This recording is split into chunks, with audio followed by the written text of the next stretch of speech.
Christ Triumphant, a devotional of Ellen G. White, March 25. Our character often revealed in our children. Genesis 37 verse 3.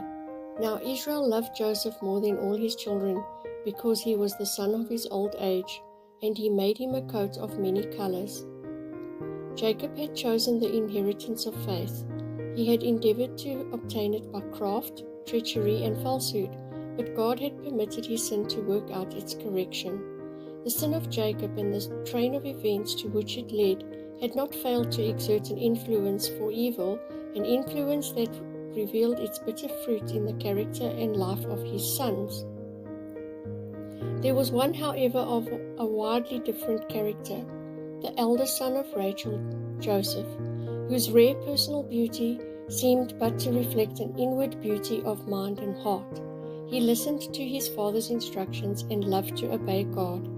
His mother being dead, his affections clung the more closely to his father, and Jacob's heart was bound up in this child of his old age. But even this affection was to become a cause of trouble and sorrow. Jacob unwisely manifested his preference for Joseph, and this excited the jealousy of his other sons. The father's injudicious gift to Joseph was of a costly coat or tunic, such as was usually worn by persons of distinction, seemed to them another evidence of his partiality. Their malice was still further increased as the boy one day told them of a dream that he had had. As the lad stood before his brothers, his beautiful countenance lighted up with the spirit of inspiration.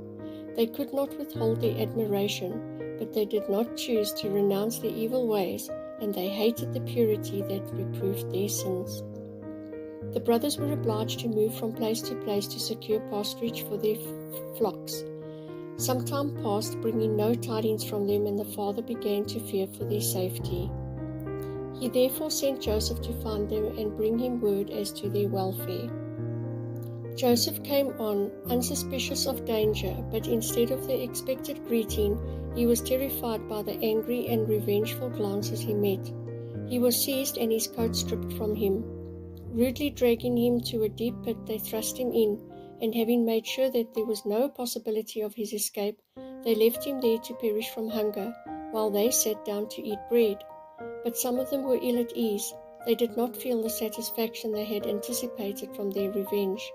Soon a company of travelers was seen approaching. Patriarchs and Prophets 2:08-2:11.